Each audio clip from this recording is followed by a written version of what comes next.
Il faut bien se rendre compte. Avant, des chercheurs mettaient des années, littéralement des années, pour comprendre la structure d'une seule protéine. Aujourd'hui, AlphaFold 3. Quelques secondes. C'est une accélération tellement folle que ses créateurs viennent de recevoir le prix Nobel de chimie 2024. Et ça ne s'arrête pas là. Maintenant, l'IA ne se contente pas de prédire, elle conçoit. Elle invente de A à Z de nouveaux outils génétiques, comme CRISPR, des outils plus précis, plus efficaces qu'on n'a jamais vus dans la nature. On est en plein dedans. On est en train de réécrire le code de la vie. La vraie question, c'est à quel rythme, pour qui, et surtout, est-ce qu'on a le moindre garde-fou? Non mais là, on ne parle pas d'une petite amélioration, d'un gain de temps. C'est un changement total de paradigme pour la biologie. Passer d'années de paillasse à quelques secondes de calcul, ça change absolument tout. Le Nobel pour Demis Hassabis et John Gimper, ce n'est pas une récompense, c'est la confirmation qu'on vient de basculer dans une autre ère. Et voilà, le vrai tour de force, il est là. On a dépassé le stade des protéines, AlphaFold 3, maintenant, il prédit comment tout interagit. L'ADN, l'ARN, les protéines, les petites molécules comme les médicaments et même les ions. C'est comme si d'un coup, on ne regardait plus une seule pièce du puzzle. On voit comment tout le puzzle s'assemble. C'est la grammaire même du vivant qui devient lisible. Et attention, ce n'est pas juste une promesse en l'air, c'est du concret, c'est quantifiable. Plus 50% de précision pour prédire comment une protéine et une future molécule de médicaments vont interagir, c'est juste énorme. Pour ce qu'on appelle le docking, en gros comment la molécule s'amarre à sa cible, la précision a tout simplement doublé. En clair, ça veut dire quoi? Ça veut dire concevoir des médicaments plus ciblés, avec moins d'effets secondaires et surtout beaucoup plus vite. Parce qu'aujourd'hui, soyons clairs, développer un médicament, c'est un parcours du combattant. Ça prend 15 ans, ça coûte 2 milliards et 9 fois sur 10, ça finit à la poubelle. Avec AlphaFold 3, on peut court-circuiter tout ça en repérant dès le départ les molécules qui ont une vraie chance. On évite des années d'expérience inutiles, c'est une révolution pour des millions de malades qui attendent. Doucement. Une belle structure, ça ne veut pas dire une interaction qui marche dans le monde réel. Et voilà, c'est exactement ça le problème. Prédire une forme en 3D, c'est une prouesse technique, d'accord?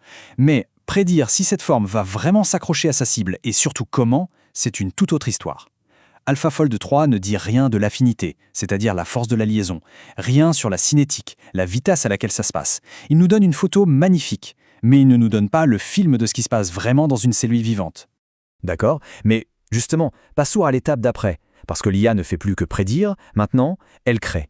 On entre dans une ère où l'intelligence artificielle conçoit elle-même les outils pour aller réécrire le code génétique. C'est un saut conceptuel qui change tout. Prenons l'exemple d'OpenCRCR1. Cet outil n'a pas été découvert dans la nature, ni même optimisé par des humains. Il a été inventé par une IA. Il a 400 différences avec l'enzyme naturelle la plus proche. Ce n'est pas une petite variante, c'est une entité biologique complètement nouvelle. Et les premiers tests en labo le montrent. Dans les cellules humaines, il est plus efficace et provoque moins d'effets secondaires. C'est spectaculaire. L'IA devient donc un partenaire indispensable pour rendre l'édition génétique plus sûre, tout simplement. Elle nous aide à prédire si l'outil va bien faire son travail, à identifier les risques d'erreurs hors cible grâce à des modèles comme CLMOF, et même à rendre ces ciseaux moléculaires plus discrets pour notre système immunitaire. L'IA ne remplace pas le chercheur, elle lui donne une précision quasi chirurgicale. Une précision qui a des angles morts, et ils sont très dangereux. Oui, parce qu'on se focalise sur les petites erreurs, la petite lettre qui change au mauvais endroit. Et ça, l'IA est douée pour le prévoir. Mais le vrai danger, celui qui est documenté mais qu'on a tendance à mettre sous le tapis en clinique, ce sont les accidents à grande échelle.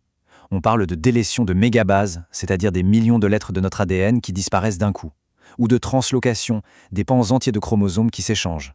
Ces ciseaux, même conçus par IA, peuvent provoquer de vraies catastrophes génomiques que nos outils de contrôle actuels ont beaucoup de mal à détecter. Et on touche au cœur du problème. Cette course à la vitesse, à la puissance, nous rend aveugles. On ignore des faiblesses critiques et des conséquences qui pourraient être dramatiques. Il faut arrêter 2 minutes et regarder ce qu'on ne voit pas. La question est simple, en fait. Cet outil est extrêmement puissant. Mais que se passe-t-il quand il est aveugle sur une partie du terrain? Et le premier angle mort, ironiquement, c'est AlphaFold 3 à lui-même. Son talon d'Achille, c'est l'ARN. Pour prédire la structure de l'ARN, ses performances sont au mieux mitigées. C'est un vrai problème.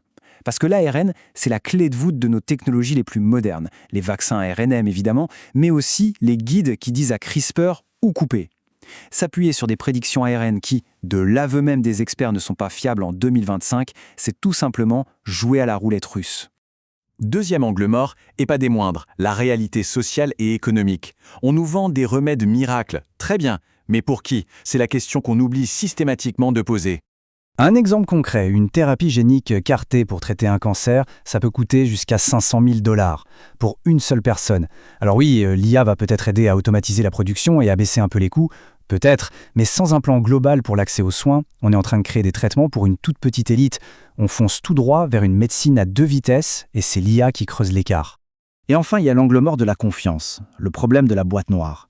Comment un médecin, un régulateur ou même un patient peut-il faire confiance à une décision s'il est impossible de comprendre la logique derrière ? On est face à un conflit insoluble. Les modèles d'IA les plus performants sont souvent les plus opaques, de vraies boîtes noires. Mais en face, les exigences pour la sécurité des patients et les régulations, comme l'AI Act en Europe, sont claires. Il faut que les modèles soient explicables pour être validés. On ne peut pas avoir les deux en même temps. On nous demande de choisir entre la performance pure et la sécurité clinique. C'est une situation intenable. Mais ce dilemme nous ramène à la question de fond. Qui doit tenir les commandes ? Est-ce qu'on doit vraiment freiner une innovation qui peut sauver des vies au nom d'une régulation parfaite qui n'arrivera de toute façon jamais à temps ? La question n'est pas de freiner, la question c'est de savoir qui conduit. Et quand on regarde, la réponse est pour le moins inquiétante. Regardons les choses en face. AlphaFold 3, c'est Google via ses filiales DeepMind et Isomorphic Labs. OpenCRISPR 1, même s'il est open source, ses applications cliniques, elles, seront brevetées par la société Profluent. Ce ne sont pas des biens communs, ce sont des technologies capables de changer l'humanité, qui sont contrôlées par des intérêts privés. Et ce sont ces intérêts qui vont dicter la façon dont on les utilisera. Et l'histoire récente nous a déjà servi d'avertissement. En 2018, l'affaire des bébés CRISPR a montré de façon brutale que la technologie va toujours plus vite que l'éthique. Aujourd'hui, ce fossé est en train de devenir un gouffre. On a des outils pour réécrire notre propre espèce, mais on n'a absolument aucun consensus international sur les règles du jeu. Mais l'alternative, c'est quoi ? L'immobilisme. Attendre un cadre réglementaire mondial parfait, qui n'existera jamais, c'est condamner des millions de gens aujourd'hui. Le coût de l'inaction, il se mesure en vies humaines. La science a toujours fonctionné comme ça. On avance, on applique et ensuite on régule. Vouloir inverser le processus, c'est refuser le progrès et les vies qu'il peut sauver. C'est un luxe que les malades et leurs familles ne peuvent tout simplement pas se payer. Un progrès ou un pari insensé ? C'est toute la question. Fonce-t-on tête baissée avec des outils surpuissants mais imparfaits, sans garde-fou éthique et avec des risques qu'on maîtrise mal, ou est-ce qu'on laisse des millions de personnes sur le bord de la route en attendant une perfection réglementaire qui est une illusion ? Le choix est loin d'être simple, et c'est cette tension-là, maintenant, qui définit notre époque.